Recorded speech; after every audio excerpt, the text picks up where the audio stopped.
Live. How's it going? Aspect 761 says hello again. Hello to you as well. Hopefully my internet is going to work okay here. I'm actually out and about at this cute little, kind of can't really see Mount Shasta. Well, you can, but there you go. Da, da, da. There's Mount Shasta. It's a beautiful day. This is in, well, I was going to say downtown Weed, but I'm kind of on the outskirts of Weed, towards my house. And there's like a little park here, the community center. There's a skate park over here, so it's a cute little spot. I wanted to do a kind of shorter live because, like the title says, I am getting ready for a Wesak festival, and that is a Buddhist celebration. I am not Buddhist myself, but Buddha, like the actual word itself, it means awakened. Like it is about being awakened and enlightened, and I have nothing against that. I definitely think that the world's different religions have bits and pieces of the truth, and were kept divided by all of the lies that are sprinkled in between. So hi, David D. How's it going? This is so exciting. What exactly will you be doing during the Wesak ceremony? Beautiful Shasta. Shasta looks great too. Let me make sure this is on all comments before I start. None. Wrong one. Okay. Live chat. Love the queen's dress. So I'm actually wearing. Oh. I'm wearing some pants and a tank top that I just threw on with my coat because I'm mainly going to try to go home and do some meditation and like sit outside and try to bond in nature before the ceremony. So like David D was saying, what I'm going to do during the ceremony is actually I was asked by Adonis, who is the person that is organizing the ceremony, to be part of it and kind of bring in the feminine divine energy, which is really an honor. And I was actually gifted for the ceremony this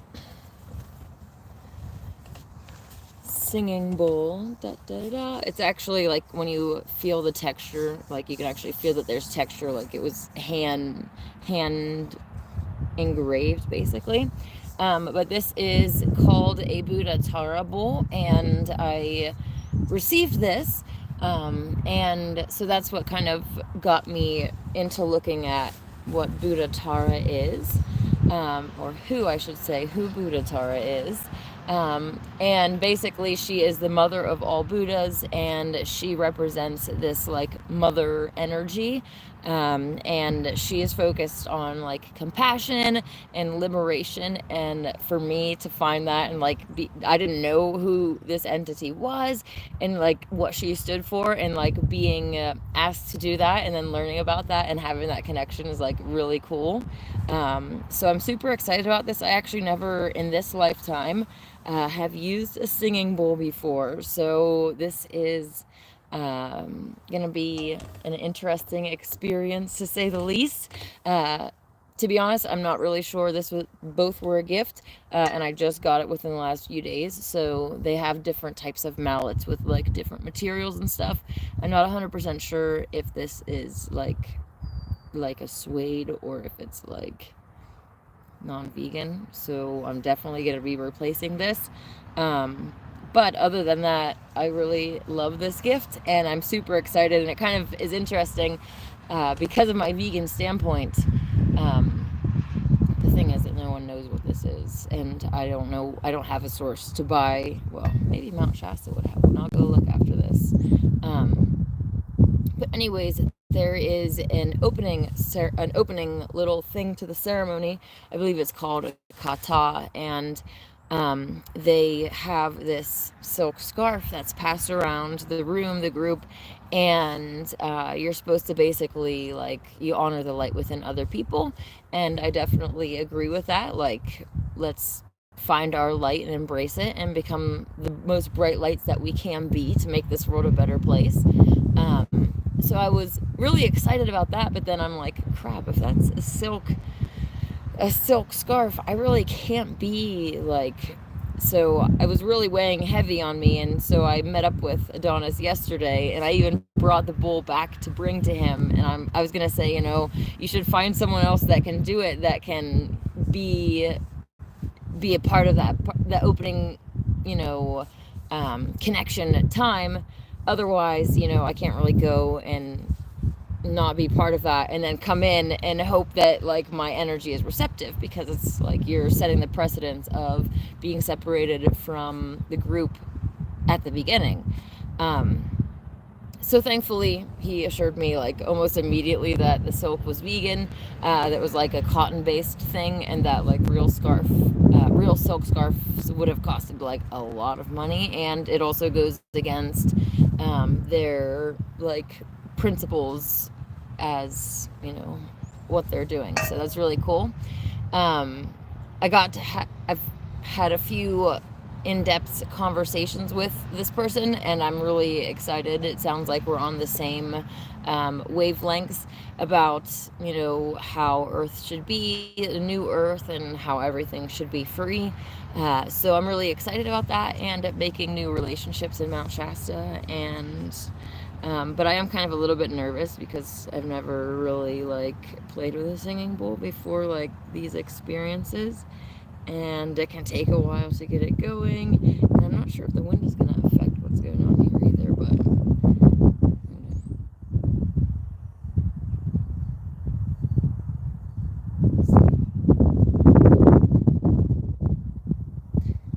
so yeah, I want to go home and practice a little bit more. I had it going really good this morning, so I don't know. I'm just a little bit like needing to let my own like worries about not being perfect and everything go, and just kind of allow essentially Green Tara to use me as a vessel to bring about the change that we need in our world, especially liberation and setting humans and animals free is what I'm really passionate about. So singing bowl, let's hear what David D says. Da-da-da. There it is a little bit. It's definitely easier if you ring it first, but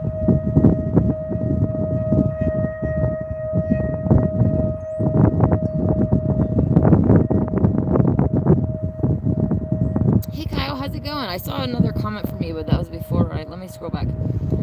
Hey, I fasted on Friday and Saturday. Just broke my fast today. That's awesome. I fasted yesterday and then I broke last night, but now I'm fasting again so that I can kind of go into the ceremony like as pure as possible and try to get as much out of it as possible, because it's celebrating Buddha's life and death, and specifically like enlightenment and these ideas of enlightenment and the new earth and how we can create a new way of life. And that's really what we need in this world. So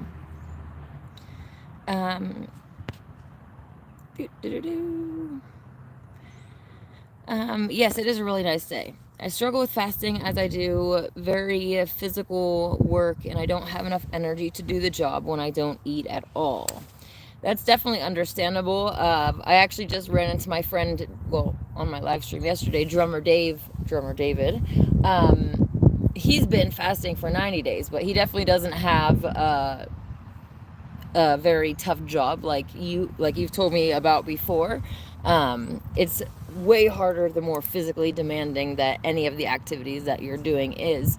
But if you have some, very laid back and no more of a no life type situation, those people can really do some impressive things. So I was like, wow, you've been fasting for 90 days, like only drinking juice. And I was like, wow, not like actual juice, but like juice, which probably isn't really that healthy. But either way, not fasting for 90 days or not eating for 90 days is absolutely amazing. Kyle says it was revealed in Christspiracy that even Buddhist monks eat dead flesh, so as long as they aren't the ones killing the animal. Wow. I was quite surprised. Yeah, all of these different religions have corruptions, and even like the more pure ones that are vegetarian, like they're still stealing from cows, right? Like they honor the cows and treat them very nicely, but at the end of the day, like you're still stealing from the cow, and that's not like, it's not what you're meant to be eating. We're meant to be eating fruits and raw urban fruit bearing seeds, like frolicking around a Garden of Eden, not drinking from cows' tits. Like, we've been programmed to see all of these things as natural and even good for us. And then once the blinders are removed, it's like, why did I ever put that in my mouth? Like, the FDA allows like pus and mucus and blood and feces, like all of these different things to be in your milk, in all of these like meats. There are parasites and cancer tumors and like all of these disgusting things, and we've been convinced to eat them. It's kind of weird that people are so anti eating bugs, but they'll eat like rotting pig butt. I guess, it's all about the programming, because even as a flesh eater, I would have thought it was gross to eat like insects as well. So, but yeah. Anyways, let me check here. David D says, surprising as the ceremony. Oh, wait. Aspect 761 says there's a Buddhist monastery in Mount Shasta.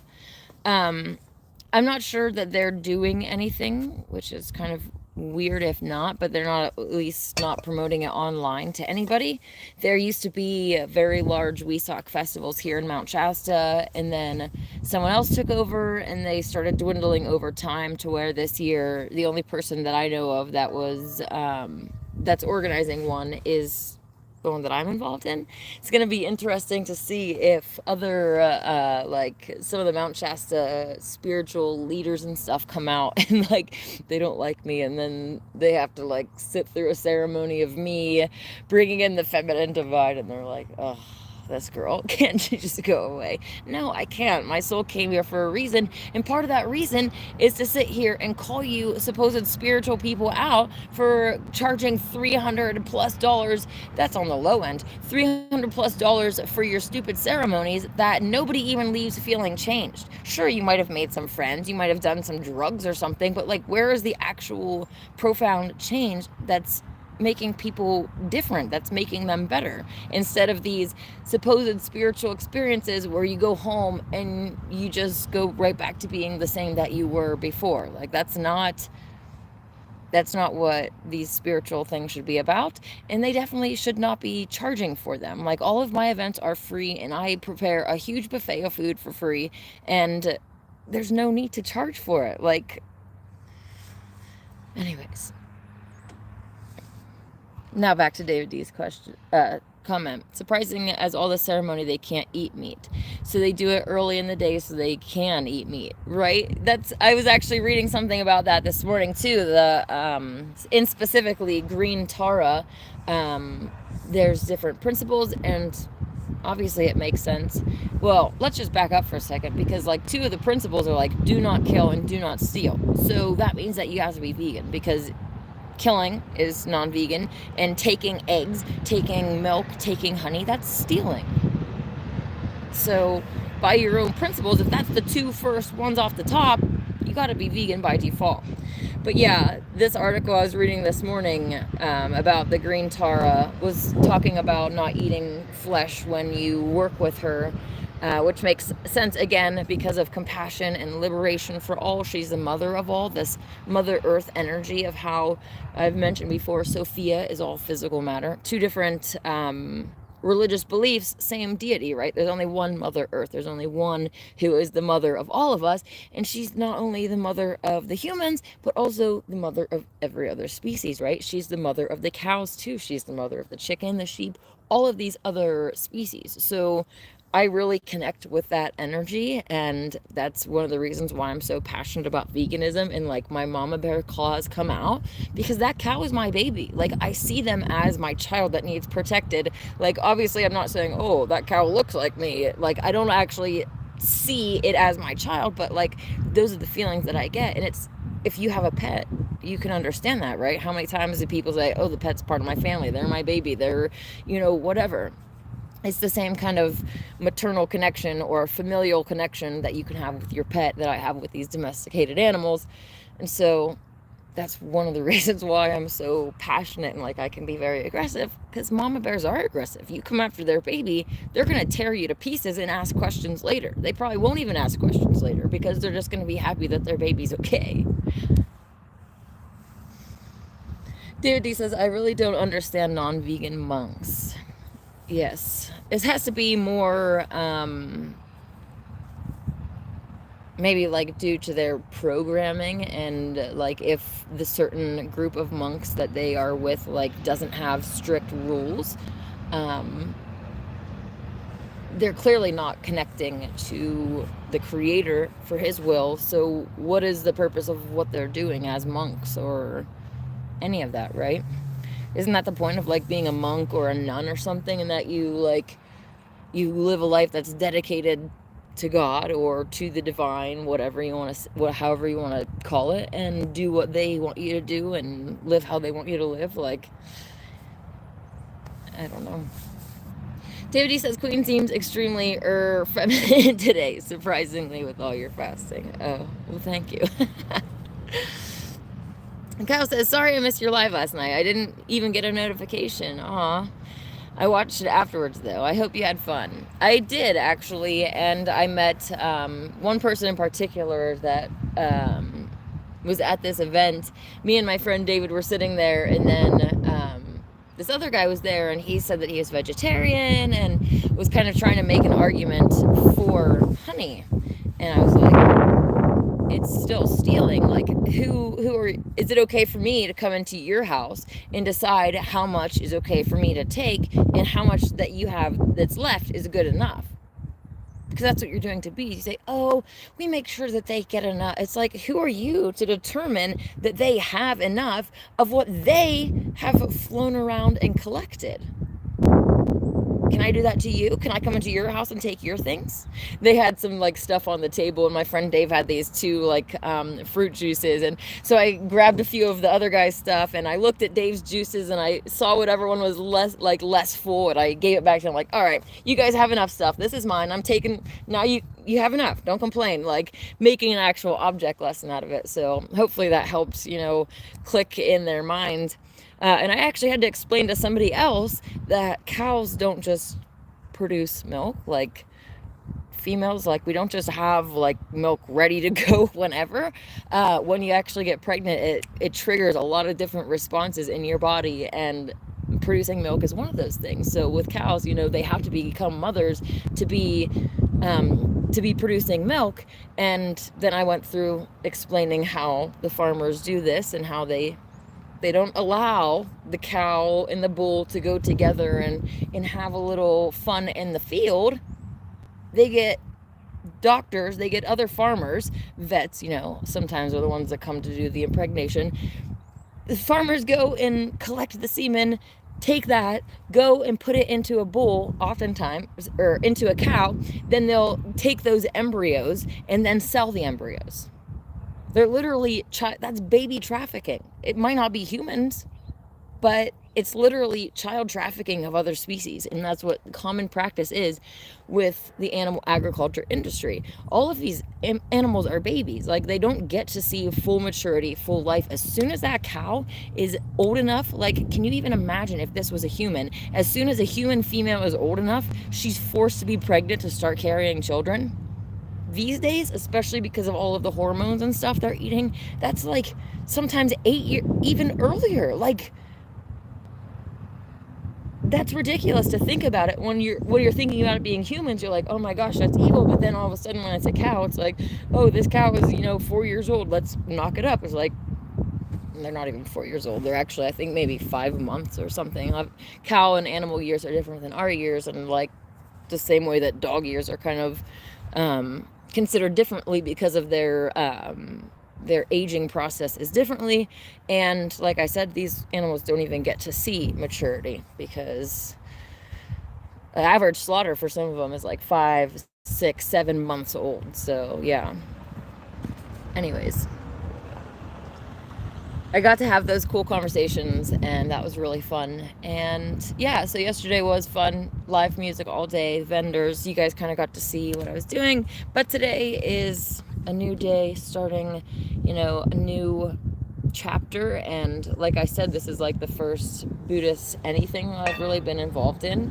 I'm not going to be converting to Buddhism, don't worry about that.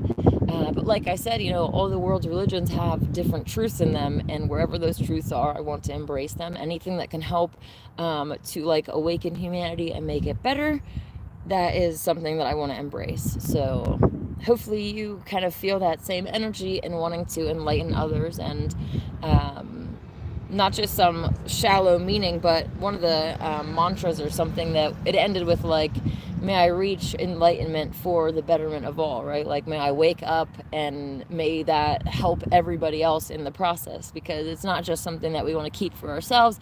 A lot of this escapism coming from even any of these religions that teach about reincarnation, like even in Buddhism, this whole idea of like being enlightened and then going away to nirvana. In Christianity, it's like get out of here and go to heaven. In all these other cultures, it's like get out and leave. But there's this concept in Buddhism that I really like. It's called bodhisattvas, and they are these enlightened beings that basically put off nirvana to keep coming back here to help others be enlightened and to liberate others. And I don't know if you can tell that I'm like just grinning so much when I hear that, because I'm like, that is me. Like, I know that my soul keeps doing this. We could be in heaven if we wanted to.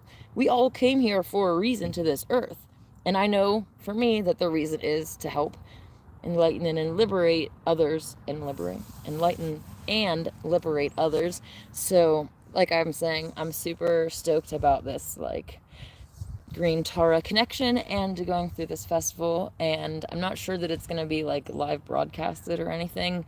So I'll see the situation when I get there. I might not have anything like to show you from it, but I'll definitely be talking about it. So we'll at least have the next lives. David D says, is the ceremony free? Yes, it is free.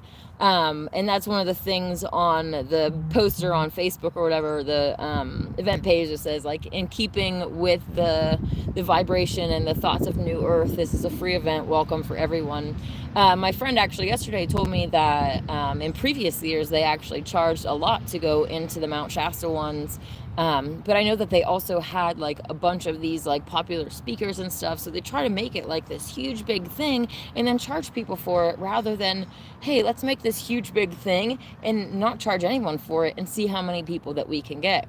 Unfortunately, once you start asking people, especially around Mount Shasta, the spiritual leaders, they're not going to lift a finger unless, they're getting paid for it or they're getting praised for it. Like, they're the ones that's putting it together, and all of the credit comes back to them, right? Which is really unfortunate. And yeah, I try to call people out around here for doing that, but then there's even people that'll jump on and be like, oh, these things cost all this money to do. It's like, if you are trying to say that you're like doing all this stuff in Christ consciousness and all these higher vibrations, then you're not going to be charging people for it. If you are, then sorry, but I'm not buying it. So let me just see here. Sorry, my friend's blowing up my phone, if you can hear that vibrating.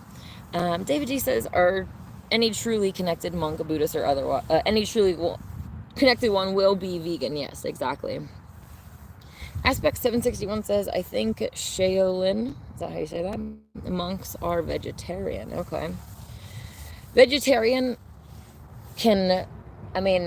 it's a tough subject because a lot of people think that they're like doing infinitely better if they are, but like oftentimes like cows in the dairy industry are treated far worse than the cows that are being grown and sold for flesh. The dairy cows are constantly kidnapped, sucked dry of every single like bit of milk that they can. People are like, oh, if you don't milk cows, it'll hurt them. Guess what? If I were to overproduce milk, it might be uncomfortable for a little bit, but what you're supposed to do as a human, you just like, the more that you don't have the baby sucking from you, the less that your body produces.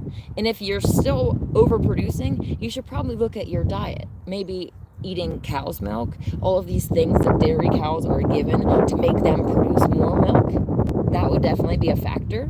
Like, just common sense. I've spoken before about how there's like, oh, osteoporosis from drinking cow's milk. Well, guess what? All of those cows their nutrients are leached out of them constantly, so they get osteoporosis. And then, like, there's a direct connection between all of these things. So it's kind of like, we just need our common sense back. David D says, will you be introducing these Buddhist ceremonial practices in your own Shasta ceremony in July? Well, two things about that. Someone mentioned to me yesterday that, like, last year the mountain didn't even open until like August. So if that's the case, the full moon event, the first one, will just get pushed back. Hopefully it's not, but with weather modification, you can't really, you can't control and you can't predict what they're going to do. Like, they could give us a snowstorm in the middle of the summer if they wanted to, because that, like, they can see storms in Dubai. This is commonly known things. So anyways, I do intend to use whatever tools are at my disposal for my ceremonies. I want the midnight like prayer and group discussion to be more impactful and leave people going home different. Like, the very least, you might not be a flat earther. Like, that's not the hill that I'm going to die on. I need you to go vegan. That's the hill that I'm going to die on, because that everyone right now could wake up to flat earth instantly. That doesn't change the fact that they're still eating animals. Most people actually, are flat earthers, and they say, oh, the Bible's true because of flat earth, and then they get into this mindset of veganism is a new world order, satanic, like, and they just never question their religious beliefs, and they just keep going down that path. And I'm constantly having to deal with these people. So it's like, flat earth is awesome and you should know the truth, but the hill that I'm going to die on is veganism, and that's what I want people to go home being changed, thinking about this and how it relates to how we are experiencing this world and how we can change it. So yes, David, long story short, I'll use any tools that I can. So we could be in heaven, but the spiritual war is here. We must be in the battlefield. We need to defeat these demons that hate us. And exactly, if all of these good souls, if all of the ones that seek enlightenment and that seek to make the world a better place, just leave and go to heaven, then who's left on earth? Just the dark souls, right? And they're going to continue doing evil with no one objecting, no one trying to save lost souls, holding a light in the darkness. And Mother Earth is just going to get dragged down into lower and lower depths, right? She's this yellow submarine, and she can either go higher or lower based on the vibration of those inside of her. She's like she's all of us totaled together, right? Like, she's the good souls and the bad souls, everyone all together, and that's the vibration that she is holding. And if all of the good souls go, that vibration doesn't have any good to pull it up. It's just going to keep going down and down and down and down. So we have to come back and fix this mess. So Kyle says, as for zooming camera, woohoo! And try it not focus. Zoom with the camera and try not focusing. When you're trying to zoom in, it is fuzzy. It's because it's attempting to transition from one lens to another. All right, well, I'll definitely have to keep practicing that, but I appreciate the tips. I was trying to look online for other tips, but I really couldn't find anything that specifically answered my questions. So, yeah. Aspect 761 says, I've been watching a lot of videos about flat earth. Interesting. I went flat earth in 2015, and I definitely, there's nothing that anyone could say that would make me believe that we live on a globe again.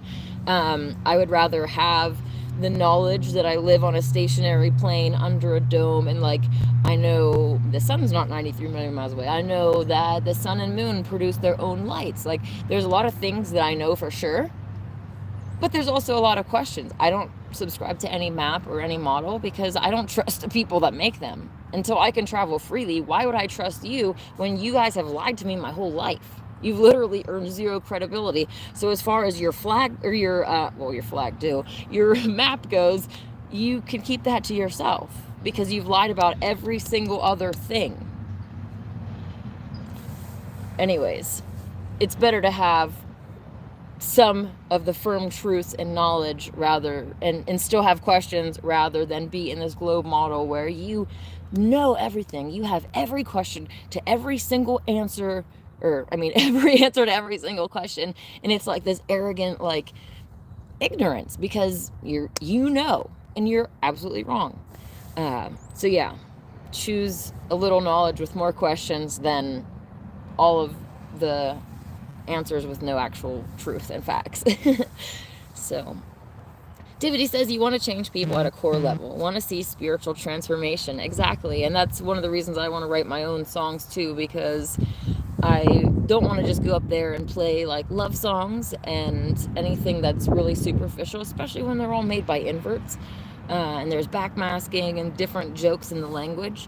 I want to be able to sing and use the talents that the Creator gave me for benefiting humanity. Well, I don't want to say just humanity, the world, because I want to make the world a better place, and it's not a human-only based focus. So many humans are only worried about them. When they think about a better world for them, they're like, oh, I'm not gonna go to work anymore. But then they're still killing animals all the time and making the world hell for them, right? They only care about them and their own species. Oh no, it's chilly. All right. I'm gonna skim this, and I'm not sure what time it is. Almost 1. I'm gonna have to get off of here soon. But yeah, as far as the sun also goes, I can use this demonstration. I usually have like my phone as a flashlight. Hey Kyle, by the way, look. So let's just pretend like this part here is the sun, okay, shining down. If you're on this side of the earth, on like China, whatever, and over there is America, the sun acts like a spotlight, and it's only lighting a portion of the earth. And so as it goes across the table, now we are starting to get morning on this side of the earth, and it's starting to go away from there, creating nighttime, you see.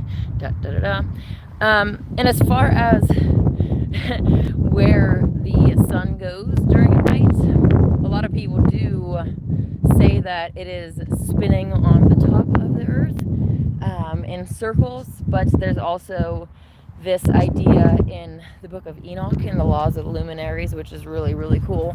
It talks about how the sun and moon actually enter into our realm through these portals on either side of the earth. So it actually literally rises in the east and sets in the west, or how do I say it? Going from one portal into the other. And there's like Bible verses that say the sun rises and sets and scurries to the place where it rises from. That to me would describe more of the portal thing rather than the spinning on the top. And so, like I said, I don't have all the answers. I just know for sure that we are living on a stationary plane. Our Creator's intelligent. He knew that, like, we need flat surfaces to like build houses, to like exist on. Like, it's just the most intelligent design. So kind of like when you're like a video game designer, the concept is like you make this world that is a flat thing that extends, right? So anyways, like I said, I'm going to pack up and get out of here because I need to go and spend some time in meditation with my singing bowl and really figure out what I'm going to do for this ceremony. And I will keep you informed, letting you know what, like, how it goes, I guess. As far as the Wesak Festival, I should mention it is not just today and tomorrow. So Sunday and Monday are like the opening days. And then Tuesday at 4:44 is this, I believe it's this transmission from Shambhala with all of this like energy. So the first few days are prepping ourselves and getting ready for that. And then the actual event itself is on Tuesday. So in case anyone was wondering about that, we'll see how it goes and I will let you know. I really appreciate you guys jumping on here and talking to me. As always, I will see you as soon as I can. It might be before next week, especially if the festival goes really well. I might just jump on here randomly. So stay tuned. May God bless you.